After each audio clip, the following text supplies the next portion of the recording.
Mother Bear slips on thin ice. A baby's Snowball became the Lifeline. Let us know where you're watching from. If you love my content, consider supporting it with a super thanks. Also, don't forget to like and subscribe. It'll help us to remain in touch with amazing people like you. The morning started like any other in the frozen valley. Rain pelted the tiny cabin as Haley Dawson rocked her 6-month-old baby Ethan. The baby cooed softly, his pudgy fingers wrapped around her thumb. Outside, the lake stretched like a silver mirror, its surface trembling under the rain that had been falling for hours. "Storm coming," Haley muttered, peering through the frost-covered window. She shifted Ethan to her hip as she moved to check the weather radio. Static crackled, then a voice broke through. "Severe ice warning, temperatures dropping rapidly. Avoid lake travel." She switched off the radio just as headlights bounced through the rain outside. Her husband Michael pulled up in their old truck, its engine sputtering. He burst through the door, shaking water from his jacket.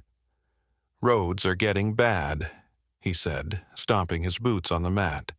"Bridge at Miller Creek is starting to flood." Haley felt a chill that had nothing to do with the weather. The forecast said this would pass. Forecasts were wrong. Michael ran his hands through his wet hair. "We need supplies, generator fuel, food." Baby Ethan began fussing. Haley bounced him gently, her mind racing. The nearest town was 40 miles away. With the bridge flooding and the lake freezing, they could be isolated for weeks. "I'll go," Michael said, already reaching for his keys. "It's too dangerous. It's more dangerous to stay without supplies." His eyes softened as he looked at Ethan. "I'll be quick, 3 hours, max." She wanted to argue, but the baby was hungry. They were down to their last can of formula. "Be careful," she whispered as he kissed them both goodbye. The door closed behind him with a thud that seemed to echo with finality. Haley stood at the window, watching the taillights disappear into the gray morning. The rain was turning to sleet now, tiny pellets that tapped against the glass like warning fingers. Ethan squirmed in her arms, making small, hungry sounds. She carried him to the kitchen to prepare his bottle. The cabin creaked around them as the wind picked up. Something didn't feel right. The air felt heavy, charged, like the moment before lightning strikes.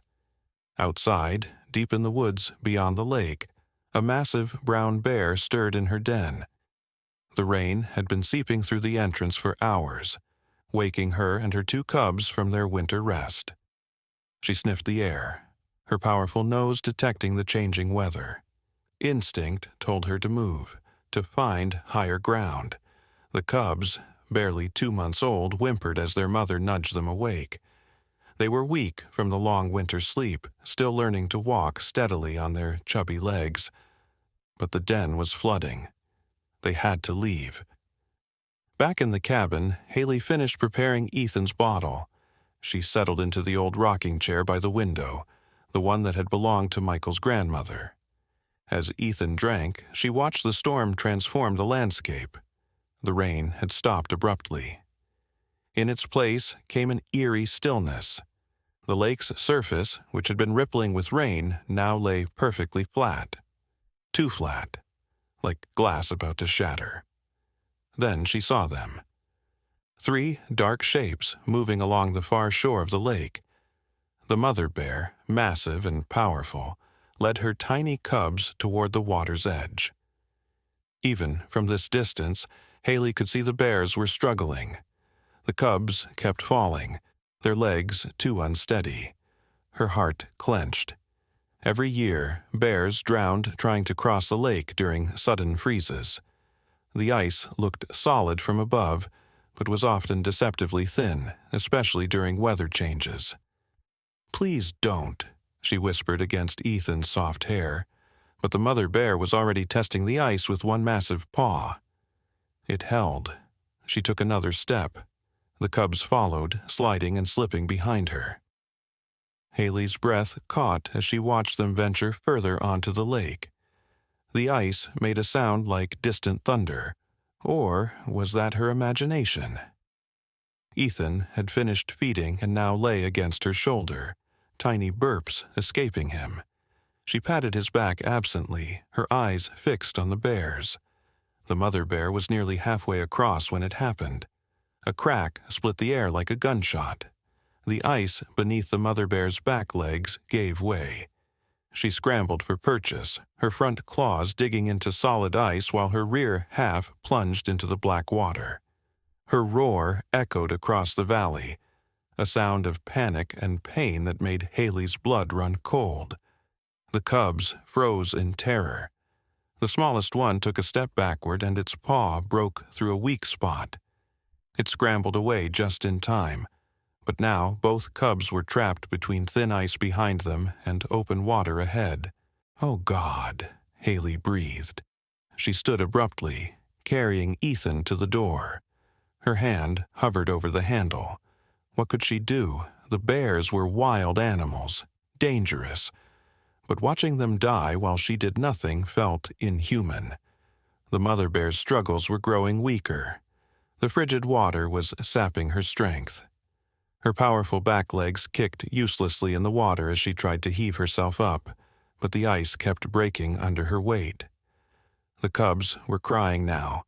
The sound was unexpectedly like human babies. High-pitched whimpers of fear and confusion. They didn't understand why their mother wasn't getting out of the water, why she wasn't protecting them. Ethan began to cry too, as if responding to the cubs' distress. Haley jostled him automatically, her mind whirling. Michael was gone. She was alone with the 6-month-old baby.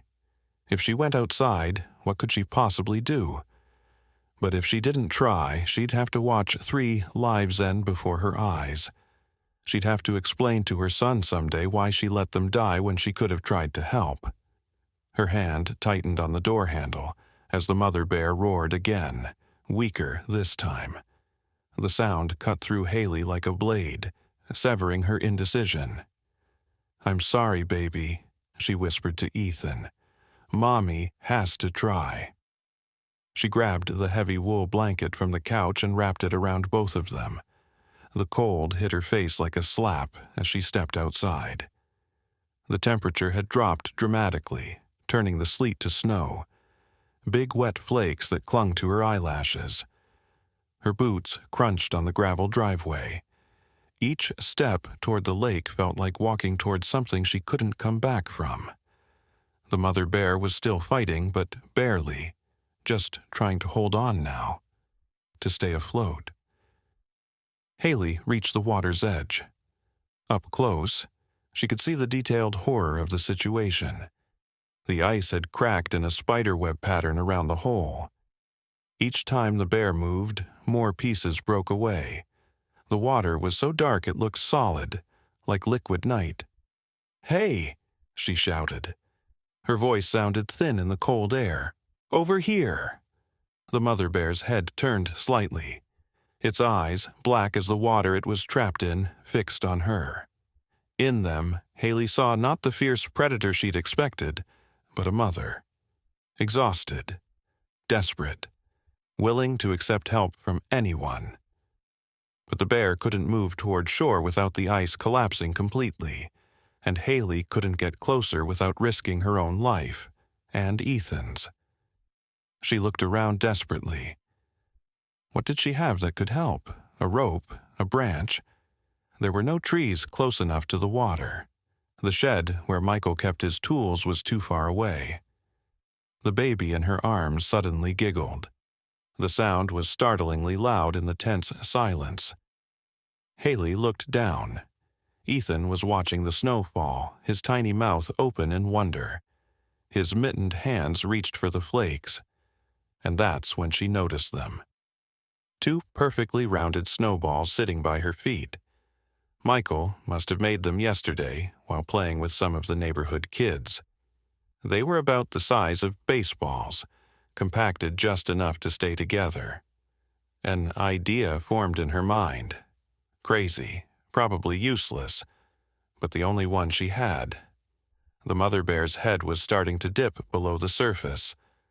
The cubs had stopped crying, perhaps understanding on some primal level that their mother was losing her battle. Haley shifted Ethan to one arm and bent down to grab a snowball. She hefted it experimentally. It was heavier than she expected, dense with ice crystals. "Please work," she whispered. She drew back her arm and threw the snowball as hard as she could.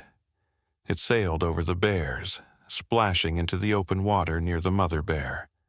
The bear jerked its head up, startled. Haley grabbed the second snowball.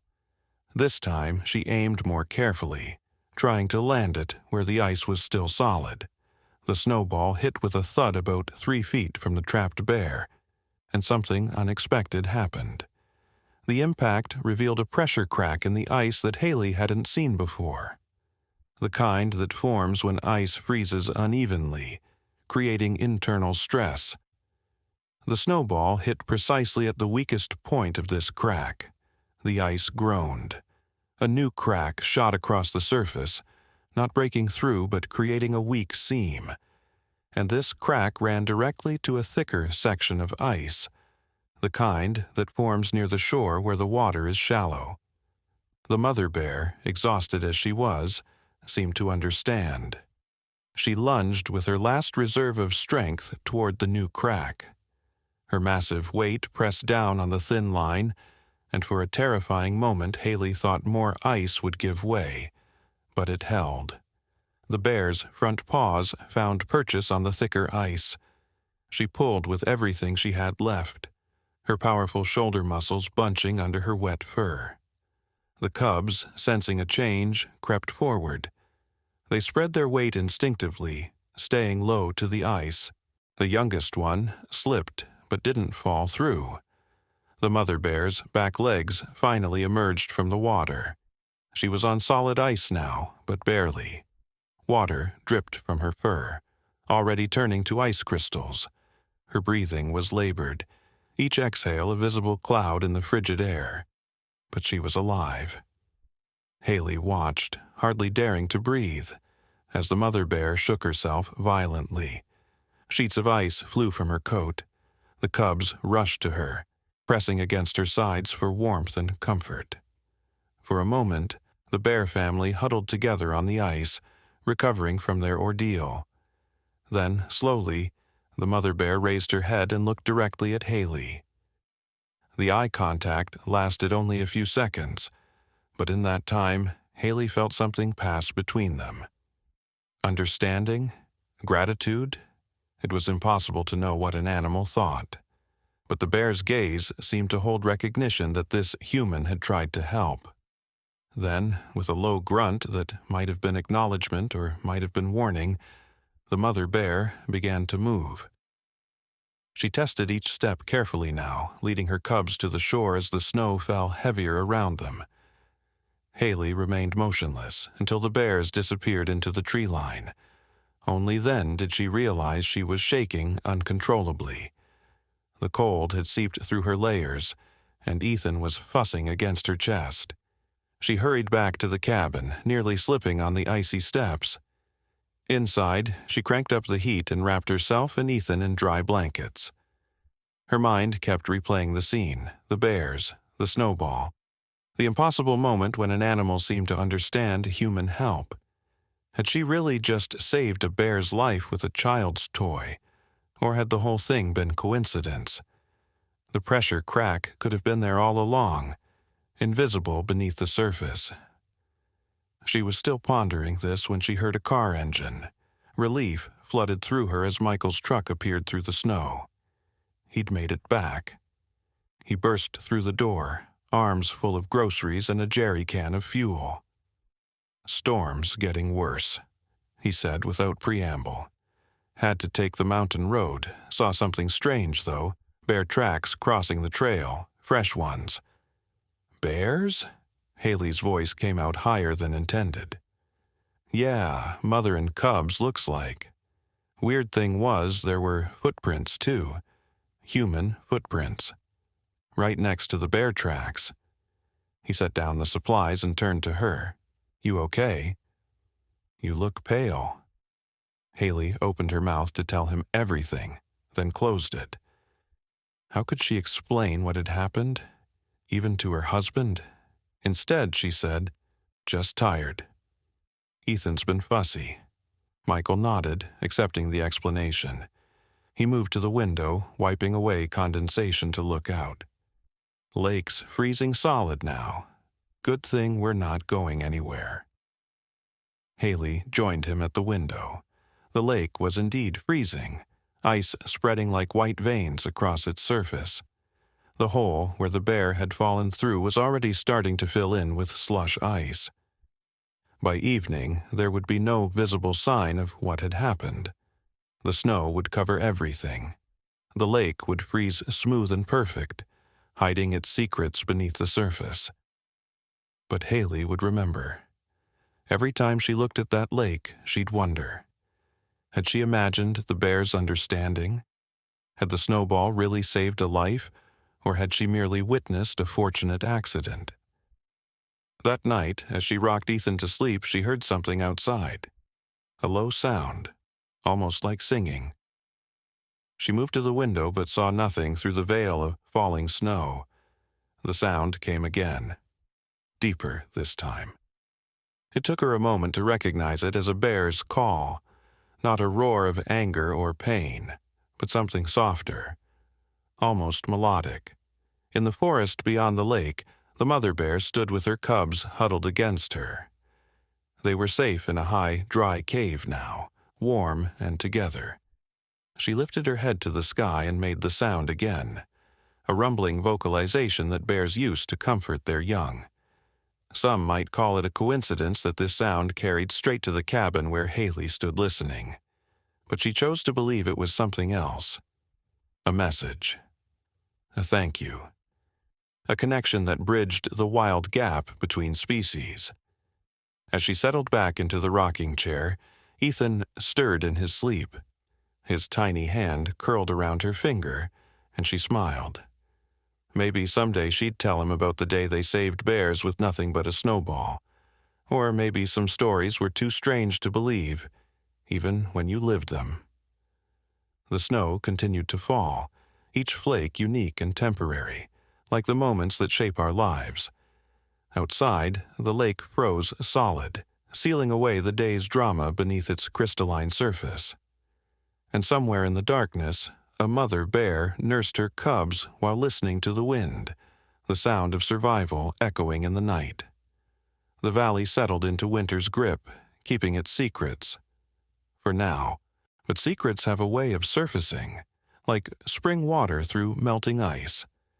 And this story, of bears and humans, of snowballs and salvation, was just beginning. The next morning would bring new challenges, new mysteries, and perhaps, if the bond between species truly existed, new encounters that would test everything Haley thought she knew about the wild world outside her door. For now, though, she simply held her son and watched the snow transform their world into something magical and strange. The cabin creaked softly around them, a living thing braced against the storm. In the distance, a wolf howled, a sound both haunting and beautiful in the winter night. Haley pulled the blanket closer around them and whispered to Ethan, "Your first adventure, little one. The first of many." Outside, the snow fell heavier, and the lake groaned beneath its growing weight of ice. History was being buried beneath white blankets. Stories disappearing into pristine silence, but some stories, the important ones, have a way of digging themselves out when the time is right, when they need to be told. This was one of those stories, and like the ice on the lake, it was just beginning to form. The next morning, Haley woke to an unsettling silence, the kind of quiet that only comes after a heavy snowfall, when the world is muffled and changed. She'd had restless dreams, bears swimming through icy water, snowballs floating in the air, and Michael stuck somewhere on the mountain road. She checked her phone. no signal. The storm had knocked out the cell tower again. Ethan lay in his makeshift crib, an old pine chest lined with blankets. She watched his tiny chest rise and fall, grateful for his warmth and presence. Outside, the world had been painted white. Snow covered everything, making familiar landmarks unrecognizable. As she started the coffee, a movement outside caught her eye. At first, she thought it was a shadow. Then she realized it was the mother bear, standing at the edge of their property, partially hidden by the pine trees. Her heart raced. "Michael," she called softly, not wanting to startle the animal. No response. She turned to check the bedroom. Empty. His boots were gone, along with his heavy parka. A note on the kitchen table read, "Gone to check on the Hendersons. Radio said they lost power. Back by noon. Love you." The Hendersons lived 5 miles up the ridge road. If they'd lost their generator in this weather. She looked back outside. The bear was still there, but something was wrong. It swayed slightly, favoring one leg. In the bright morning light, she could see patches of fur missing from its side. Had it gotten injured last night? The bear moved closer, and Haley's breath caught. It wasn't just walking toward the cabin. It was circling it, testing, investigating. Was it looking for her? The rational part of her mind said no. Bears don't track humans out of gratitude. But the events of yesterday had shaken her sense of what was possible. A thump on the porch made her jump. She rushed to the front door and peered through the peephole. Nothing. Another thump, this time at the back door. "This is crazy," she muttered. But she grabbed the last snowball from the bowl by the door, one Michael had brought in to show Ethan the compressed snow. She opened the front door a crack. The mother bear was 10 feet away, watching her. Up close, Haley could see the animal's pupils were different sizes. One was larger than the other, and the eye itself looked milky. "She's hurt," she whispered. Maybe that's why the bear approached humans. Desperation. Pain. Not the smart, calculating predator of yesterday, but an injured animal seeking help. The bear made a low sound, not threatening, but almost questioning.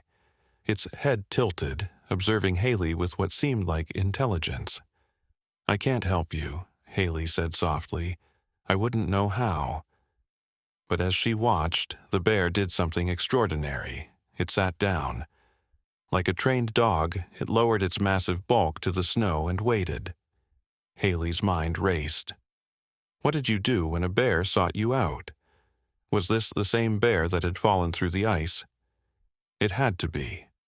The timing, the behavior, nothing else made sense. The animal's breathing was labored. Each exhale created a cloud of vapor that lingered in the cold air. The injured eye wept, creating an icicle from its cheek. Against every instinct, every warning she'd ever heard about wildlife, Haley opened the door wider. The bear didn't move. "Okay," she said, heart pounding. "What do you want?" As if in answer, the bear shifted to show its injured side.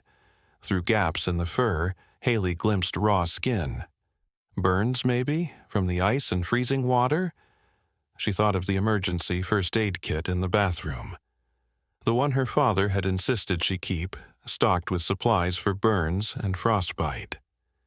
"This is insane," she muttered, but she was already moving. She grabbed the kit, then hesitated.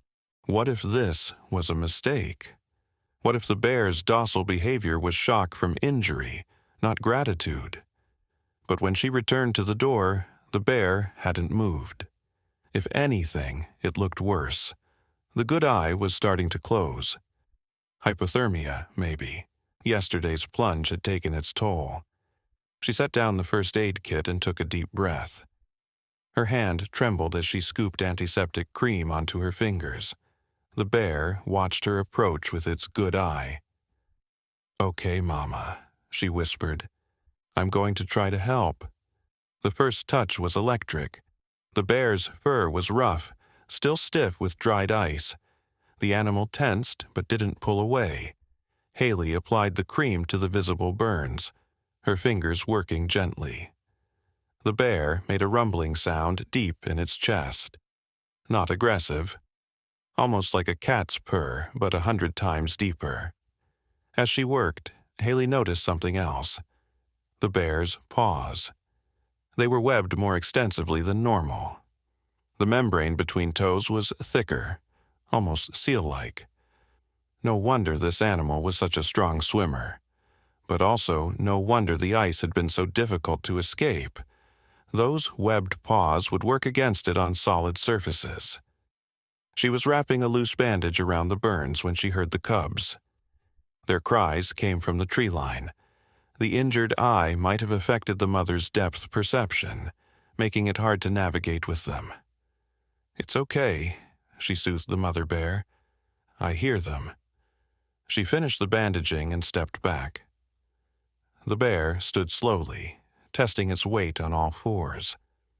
It took one step, then another toward the sound of its cubs. At the edge of the porch, it paused, turned back, the good eye fixed on Haley, and again she felt that impossible sense of communication. Then the bear lumbered into the woods, toward its waiting cubs. Haley closed the door, her hands still shaking.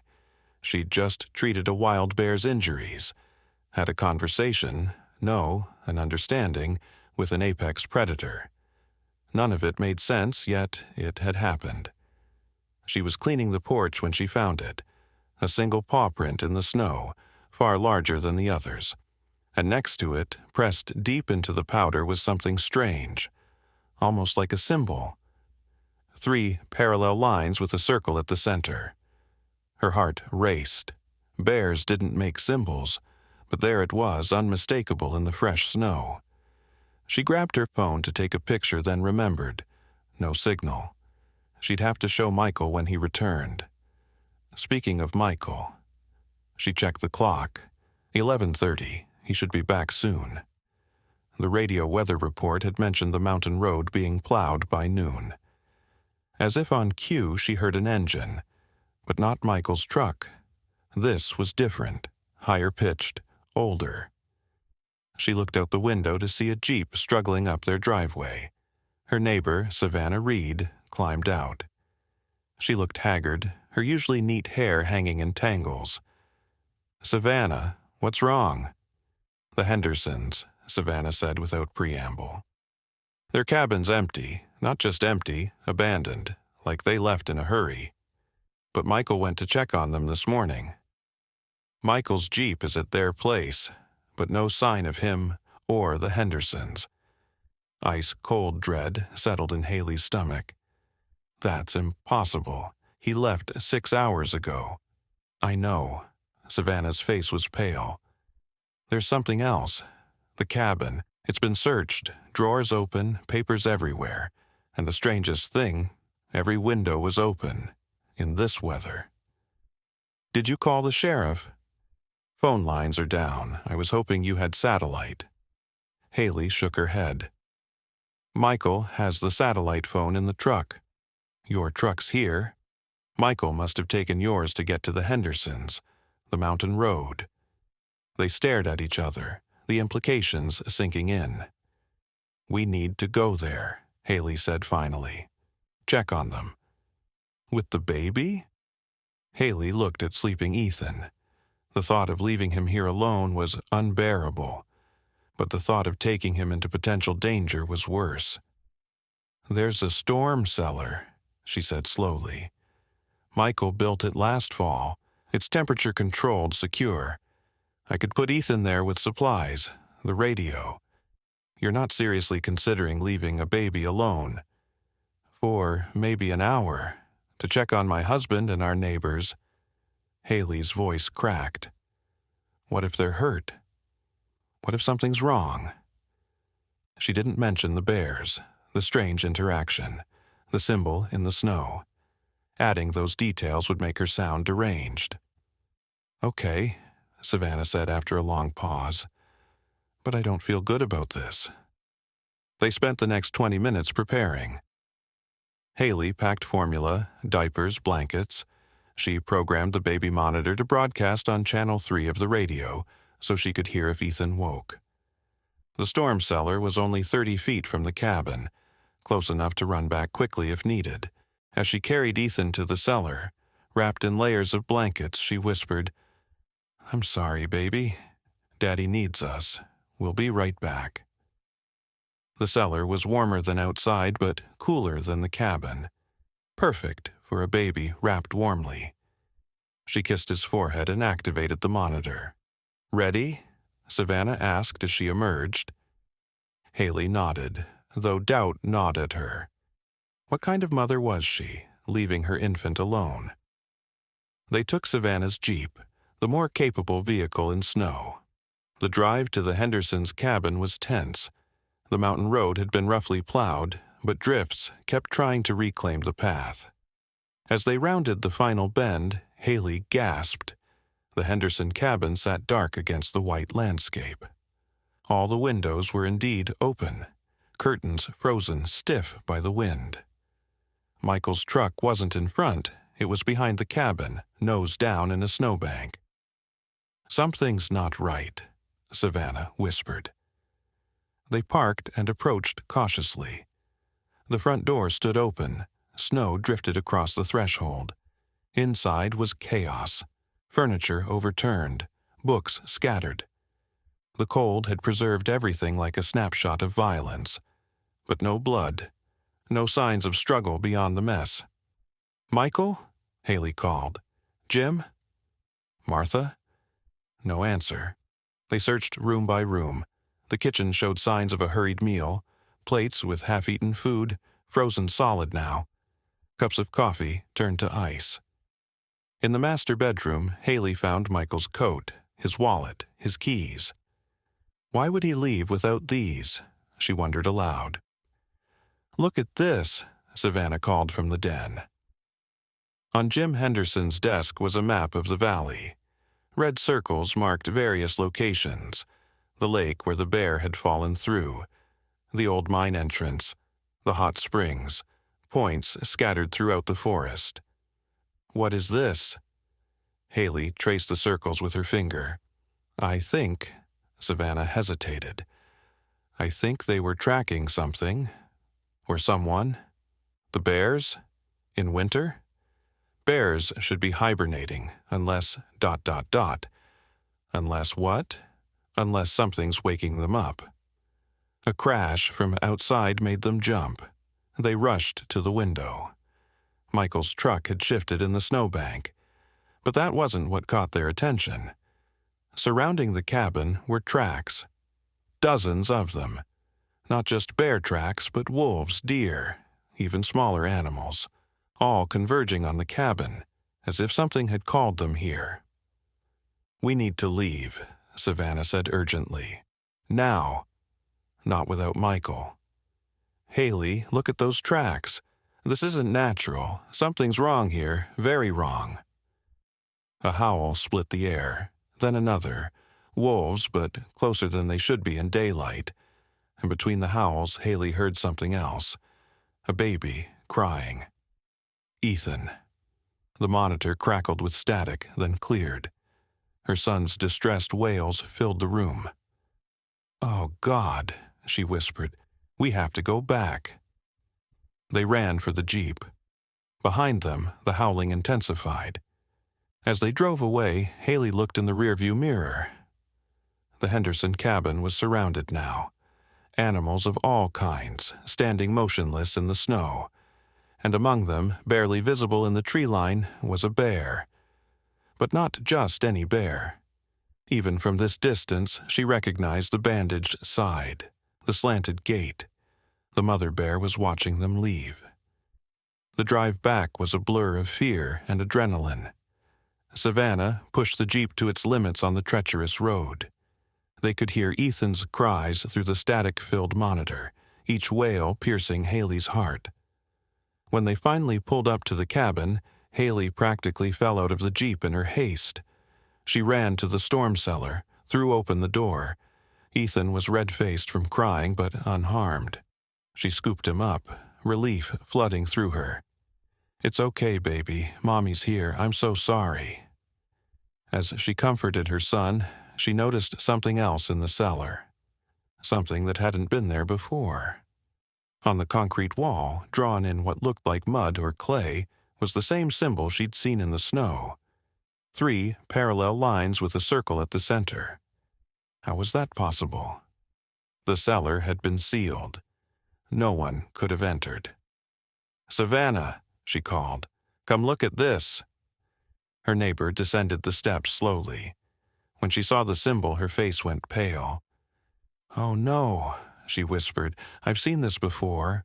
"What? Where?" "In college. I studied folklore. That symbol, it's from an old legend about animals that can cross between worlds." "What are you talking about?" "There's a story about this valley, about how certain animals are gatekeepers between our world and others. They say when the symbol appears, the boundaries are weakening." Haley stared at her. "You're saying this is supernatural?" "I'm saying nothing about what I believe. But I know this. Weird things happen in this valley. Have for generations. Most people leave when they start noticing. Those who stay," she shrugged, "they learn to live with it, or they disappear." "Is that what happened to Michael? And the Hendersons?" "I don't know, but I think we need to prepare for the possibility that they're not coming back tonight. Maybe not for a while." They returned to the cabin. Ethan clutched protectively to Haley's chest. As Savannah helped gather supplies, Haley found herself at the window again, looking out at the lake. The ice was solid now, a perfect white expanse. No sign of yesterday's drama. But as she watched, something moved across the surface. Animals, dozens of them. Bears, wolves, deer, even smaller creatures like rabbits and foxes, all walking in single file across the lake, heading toward the far shore. "Savannah," she called, "you need to see this." They watched together as the procession continued. In the middle, easily identified by its size and injured gait, was the mother bear. Her cubs walked beside her, flanked by wolves on either side. "What is this?" Haley whispered. "I'm not sure, but I think—" Savannah paused. "I think they're taking your husband somewhere, and maybe, just maybe, they want us to follow." As if to confirm this, the mother bear stopped at the far shore. It turned and looked directly at the cabin. Then it lifted its head and called, that same melodic sound Haley had heard the night before. "The question is," Savannah continued, "are you brave enough to find out where they're going, and what they want with Michael?" Outside, the procession waited. The mother bear called again, patient but insistent. Haley looked down at Ethan, then at her friend. The symbol on the wall, the tracks in the snow, Michael's abandoned belongings. Everything pointed to one impossible truth. The natural world was trying to tell her something, and if she wanted her husband back, she was going to have to listen. "Get the mountain gear," she told Savannah. "We're going to follow them." "Are you sure? I don't have a choice." As they prepared, Haley's mind raced with possibilities, each more impossible than the last. Whatever was happening in this valley, it centered around that bear, the one whose life she'd saved with a child's toy. But as she strapped on boots and packed supplies, another thought crept in. What if saving the bear hadn't been coincidence? What if that moment by the lake had been some kind of test? And what if, by passing it, she'd stepped into a world she never knew existed? The procession had almost reached the tree line when Haley stepped outside. The mother bear called one more time, and this time Haley could have sworn she understood what it meant. Come, find, help. Whatever came next, she was no longer just a mother trying to protect her family. She was a participant in something ancient, Something wild, something that would change everything she thought she knew about the world. The time for ordinary explanations was over. The time for extraordinary courage had begun.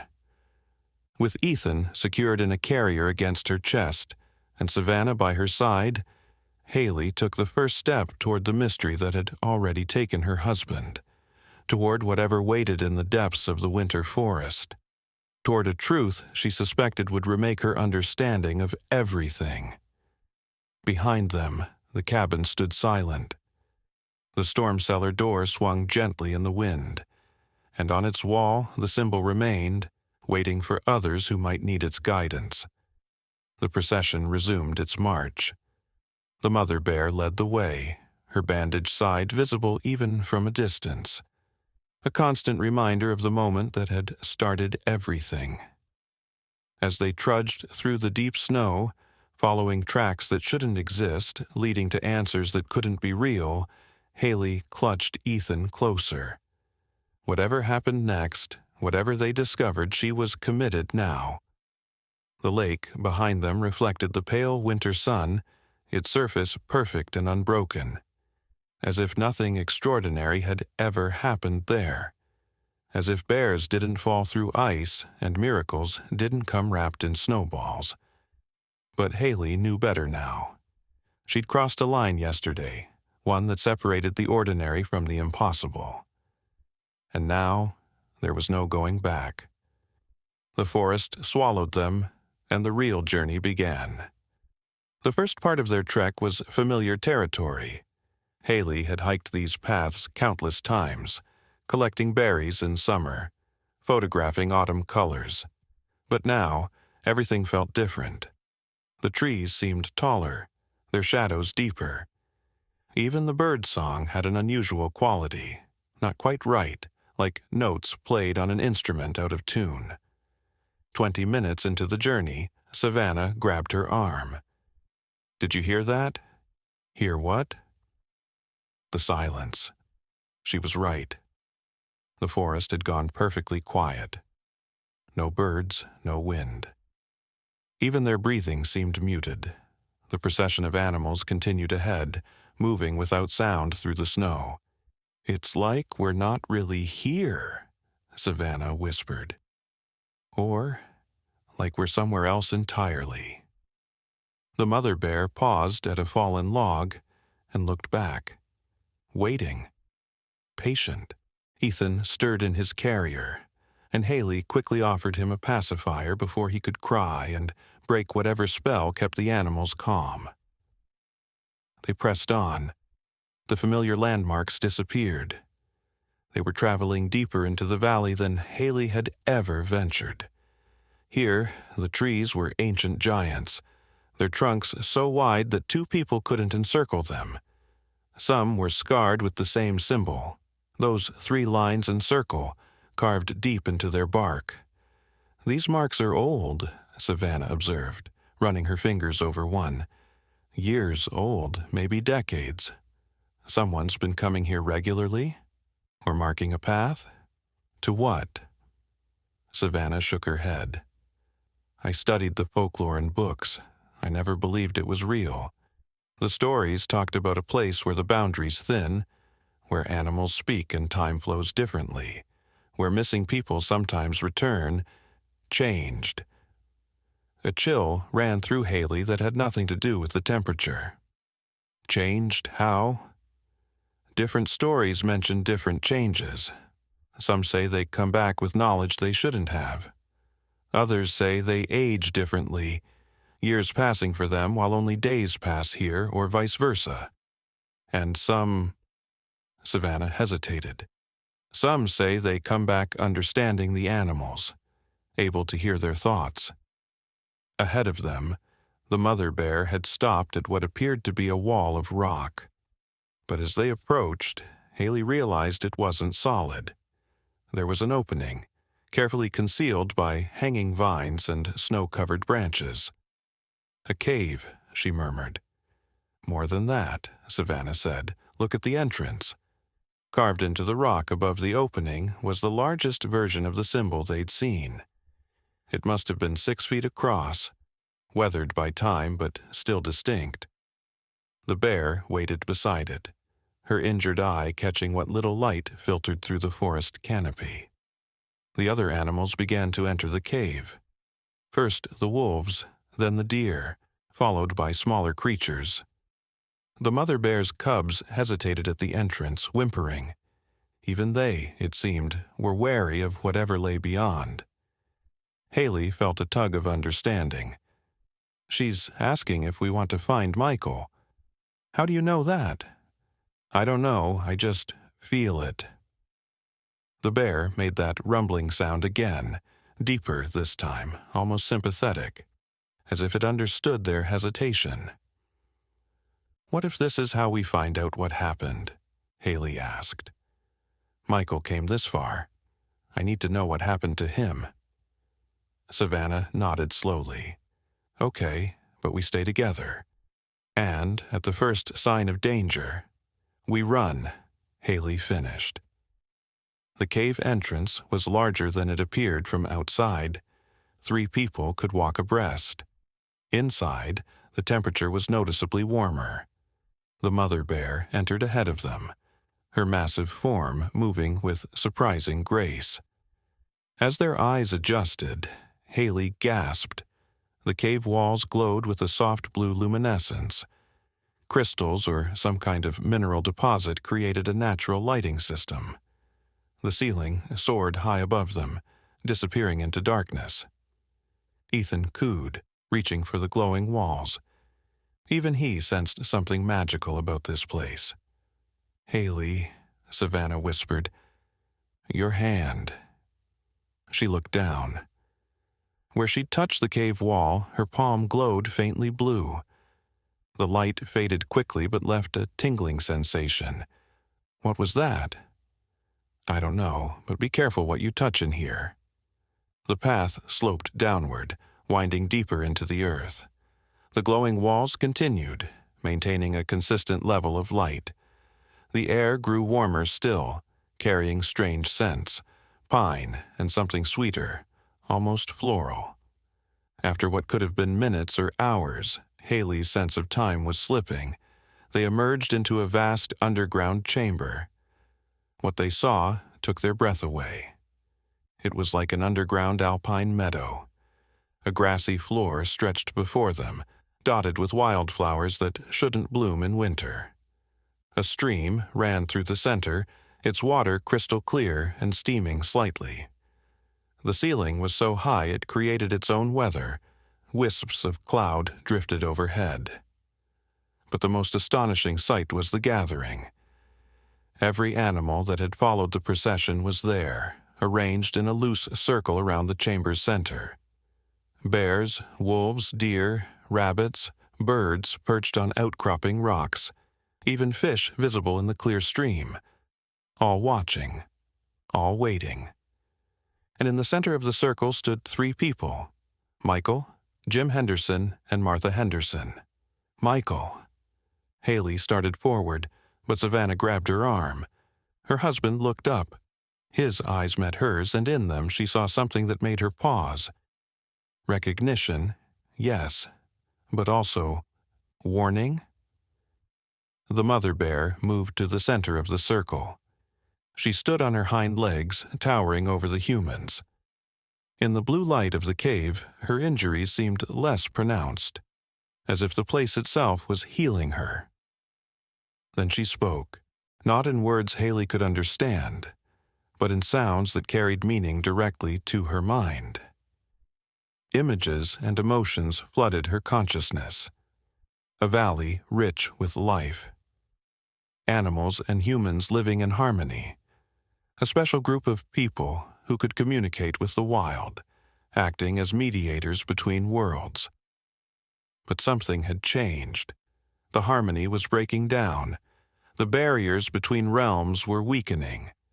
Animals were waking from hibernation early. Weather patterns were shifting. The natural order was unraveling. The mother bear had fallen through the ice not by accident, but because she'd been pursuing something through the water. Something that didn't belong in this world. When Haley had thrown the snowball, When she'd helped without hesitation, she'd proven herself worthy of knowing the truth, of joining the ancient lineage of mediators. As the visions faded, Haley found herself on her knees, tears streaming down her face. The knowledge was overwhelming, the responsibility enormous. "Mom?" It was Michael speaking, but his voice sounded different, deeper, resonant. "Are you okay?" She looked at her husband, really looked. He seemed the same, yet not. His eyes held wisdom they hadn't before, an understanding that came from somewhere beyond his years. "How long have you been here?" she asked. 3 hours by my watch," he replied.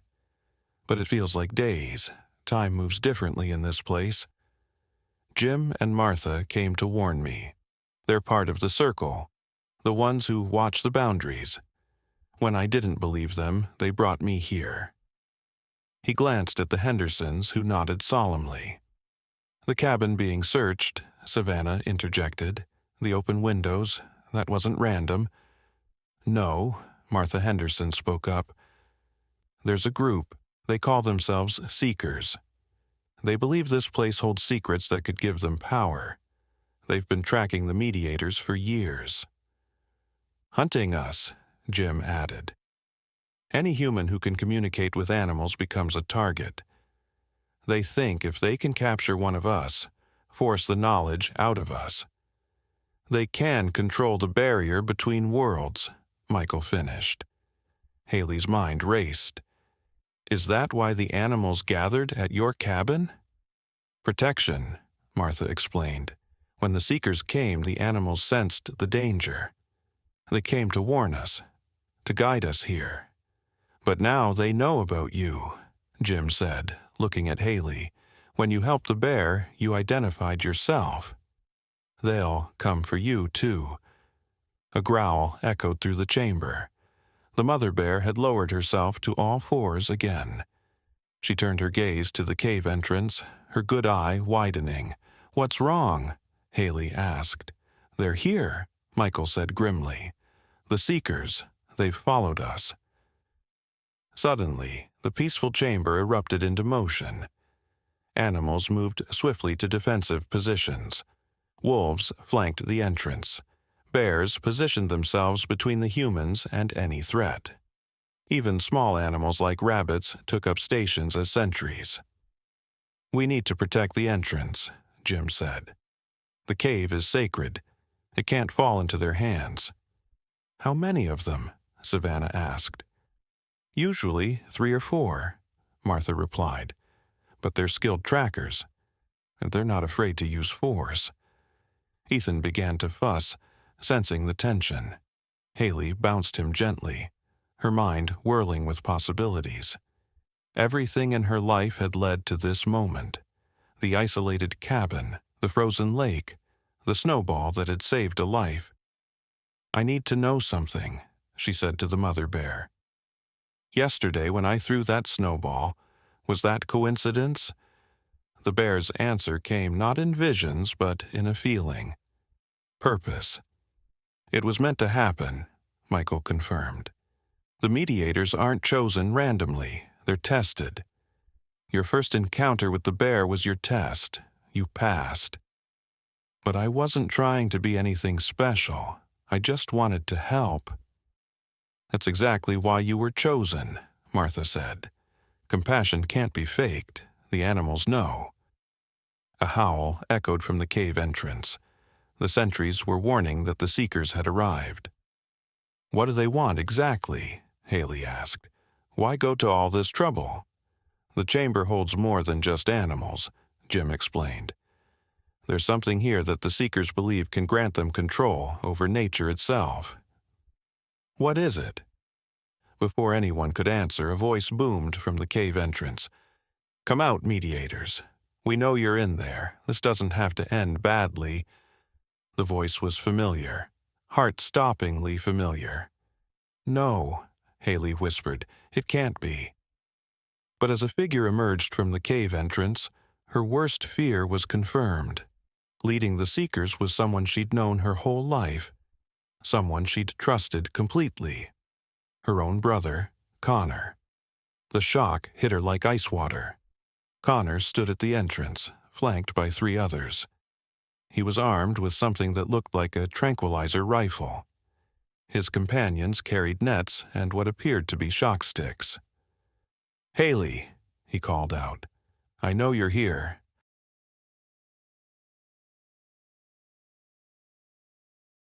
"I can explain everything. Just come out. Bring the baby. You don't need to be part of this." Michael stepped protectively in front of her. "He's been watching us for years, hasn't he?" "Since we moved here," Jim confirmed. "He's not their leader, but he's high in their ranks. They've been mapping the valley, tracking unusual animal behavior. When you moved to the cabin by the lake, they knew it was only a matter of time before you encountered the Mediator's world." But he's my brother," Haley stammered. "He bought us the cabin. He said it was a great deal." "It was," Connor called out, overhearing. "Great for us. We've been waiting for someone to make contact. You saved us years of searching. The bear was tagged with a tracking device. We've been monitoring her for months." The betrayal cut deeper than any knife.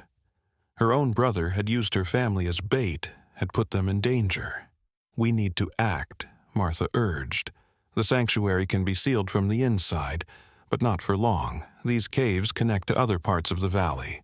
They'll find another way in." "Can't we just tell them what they want to know?" Savannah suggested. "Give them information to make them go away." "Knowledge without wisdom is dangerous," the mother bear's thoughts touched Haley's mind. "They seek power, not understanding. They would destroy what they touch." "Then we fight," Michael said, checking his belt. He had a hunting knife. Jim and Martha each had bear spray. "Against guns?" "Against treachery," the mother bear corrected. An idea sparked in Haley's mind. "Wait, Connor said the bear was tagged. That means they've been tracking her, not understanding her. They don't know what she really is." "What are you thinking?" Michael asked.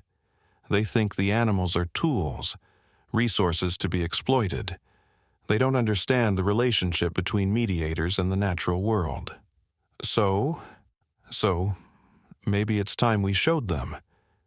She turned to the mother bear. "Can you communicate with them? Not mind to mind, but visibly. Show them what they're trying to destroy." The bear's thoughts flowed with approval. She moved to the center of the circle, where residual blue light from the walls converged. The other animals shifted position, creating intricate patterns around her. "Connor!" Haley called out. "You want to see the truth? Watch this." The mother bear began a low vocalization. The other animals joined in, creating a harmonic that seemed to resonate with the very air.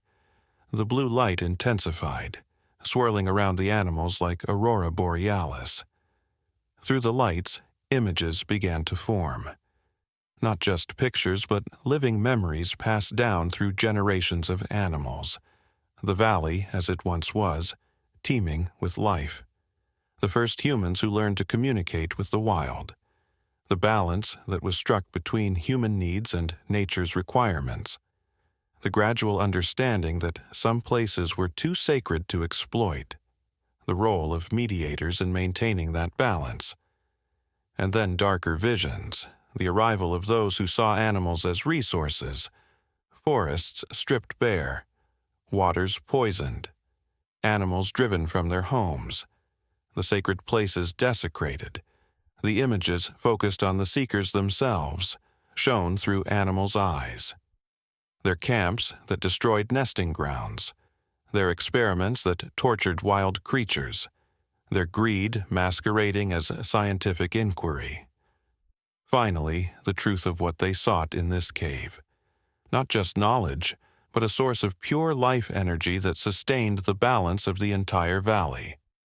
To possess it would be to control life and death for miles around. The visions faded, leaving everyone in stunned silence. "Connor," Haley called again. "Is that what you want?" To be responsible for that kind of destruction? It's not real, he protested, but uncertainty crept into his voice. It's tricks, illusions. Then explain the animals working together.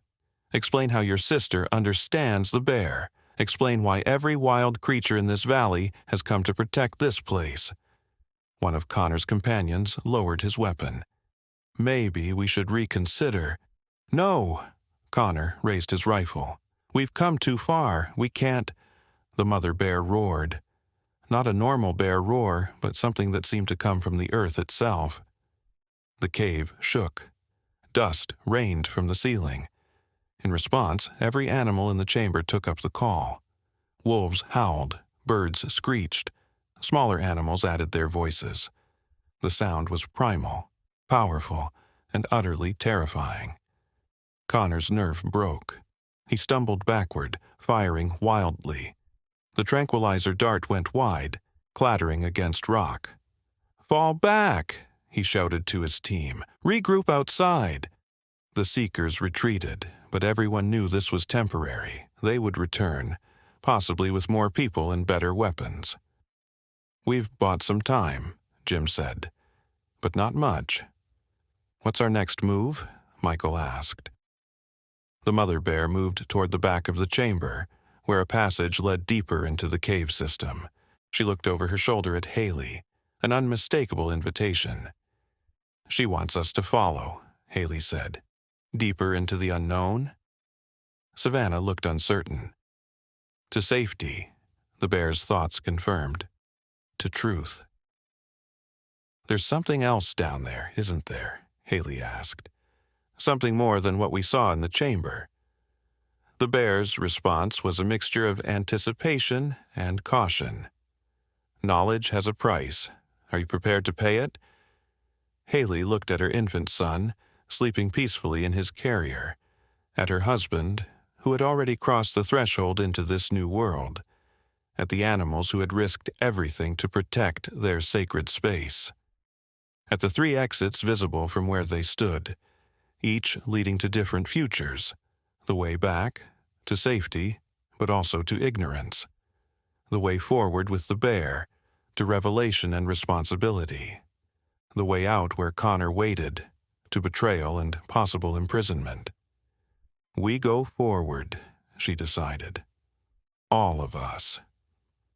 The group followed the mother bear deeper into the cave system. The animals formed a protective guard around them, not just following orders, but moving with purpose and intelligence that suggested they understood the stakes. As they walked, Martha shared more of the valley's history.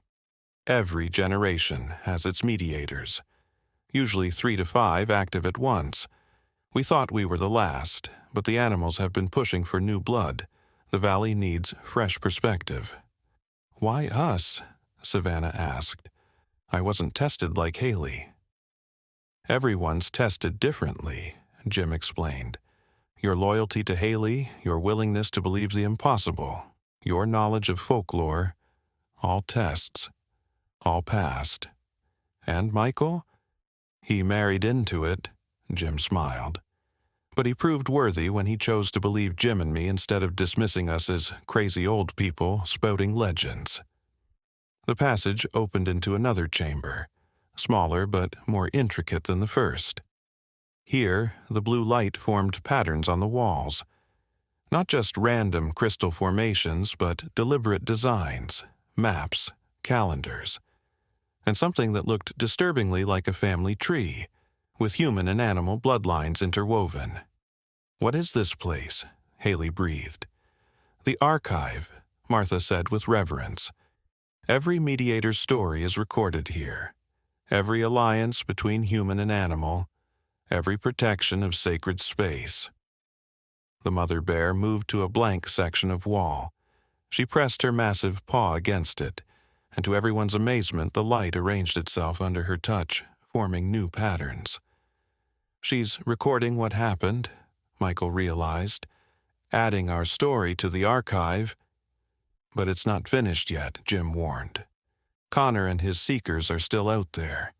This sanctuary has survived because it's remained hidden. Now that they know its location, they'll return better prepared, Savannah finished grimly. A dark thought occurred to Haley. If this place is destroyed, what happens to the valley? To the animals? The answer came from multiple sources. The mother bear, Jim, Martha, even Michael seemed to know. The balance collapses. Predators without prey limits, prey without predator control. Weather patterns disrupted. Rivers changing course. The valley dies, and it spreads. First to neighboring valleys, then to the whole region. How do we stop it? Haley asked. Even as she spoke, she felt the weight of responsibility settling on her shoulders. This wasn't just about finding Michael anymore. It was about protecting something much larger than herself. The seekers must be turned away, the bear's thoughts conveyed. But force alone won't work. They must choose to leave. How? Show them what they stand to lose, what everyone stands to lose. Understanding dawned. We need to show them the full truth, not just the sacred nature of this place, but the consequences of destroying it. And how do we do that? Savannah asked. The mother bear turned to Ethan, still sleeping in his carrier. Her meaning was clear. No, Haley said instinctively, clutching her son. He's just a baby. Innocence sees truth most clearly, the bear insisted, and family bonds are strongest. She's right, Michael said softly. Connor is Ethan's uncle. If anyone can reach him, I can't risk my child. You can't risk the valley, Martha countered gently. Connor needs to see what his actions would cost. Not just to us, but to future generations, to his own nephew. Haley looked down at Ethan, so small, so vulnerable. How could she possibly put him at risk? But then she thought about the world her son would inherit. Would it be a place where nature and humanity found balance, or a place where greed destroyed the sacred, where animals were treated as resources instead of partners in life? The choice wasn't really between risking Ethan or keeping him safe. It was between offering hope to the future or surrendering to those who would destroy it. What would I need to do? She asked. The mother bear's plan was simple, but required immense trust. Take Ethan outside, let Connor see the child his actions would endanger. Show him, through the baby's innocent eyes, what stood to be lost. He's my brother, Haley whispered. We played together as children, dreamed together. How did we grow so far apart? Some people see nature as a resource, Jim said sadly. Others see it as a relationship. Your brother chose his path years ago. But maybe it's not too late for him to choose again, Michael suggested. The group returned to the first chamber, where sentries reported the seekers were regrouping with additional equipment. Connor was setting up what looked like a communication station, preparing to call for reinforcements. Now or never, Savannah muttered. Haley took a deep breath. The mother bear led the way back up the passage, the other animals parting to let them through. At the cave entrance, morning light filtered through the trees. How much time had passed? It felt like days, but might have been only hours. Connor looked up from his equipment as they emerged. His face cycled through surprise, relief, and then hardened determination when he saw the bear. Haley! Thank God you're okay. Get away from that animal. We can protect you. Protect me from what, Connor? From understanding? From truth? From madness? They've brainwashed you. That bear is manipulating you somehow. Look at your nephew, Connor. She stepped closer, unwrapping the blanket so he could see Ethan's face clearly. Look at him and tell me what kind of world you want him to inherit. Connor's eyes softened momentarily as they focused on the baby. For just a second, he was the uncle who had promised to teach Ethan to fish someday. That's exactly why I'm doing this, he said. The knowledge in those caves, the power there, Think what we could do with it. End disease. Control weather disasters. Make the world safer for kids like Ethan. At what cost? Haley moved closer still. The animals showed us, Connor. Showed us what happens when people like you try to control instead of cooperate. Lies, illusions designed to protect their secrets. Then look at him, she repeated. Use that equipment of yours, your fancy sensors and cameras. Look at what's really happening here. Reluctantly, Connor adjusted his devices. Cameras focused. Sensors were directed at the cave entrance. His team gathered around the screens. What they saw made them gasp. The sensors picked up energy patterns unlike anything in their databases. Life forces intermingling. Human and animal brainwaves in harmony. The cave itself pulsed with energy that defied classification. One of the technicians stammered. It's like nothing we've ever seen. The biological signatures alone. This could take decades to understand. Exactly, Haley pressed. Decades of careful study, not weeks of exploitation, not days of destruction. Connor stared at the screens, then at Ethan. His moral compass, long suppressed, briefly resurfaced. The conflict played across his face. Sir, another team member spoke up. If these readings are accurate, forcing our way in could destabilize the entire system. The environmental impact alone. We knew there would be risks, Connor said, but uncertainty wavered in his voice. Look at your nephew again, Connor, Haley said softly. Look at his future.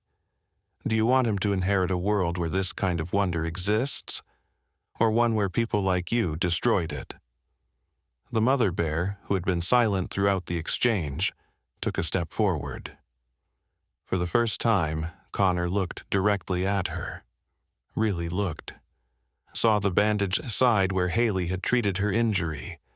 Saw the intelligence in her eyes. Saw not a resource to exploit, but a being to respect. Slowly, he lowered his rifle. This isn't what I signed up for, he muttered.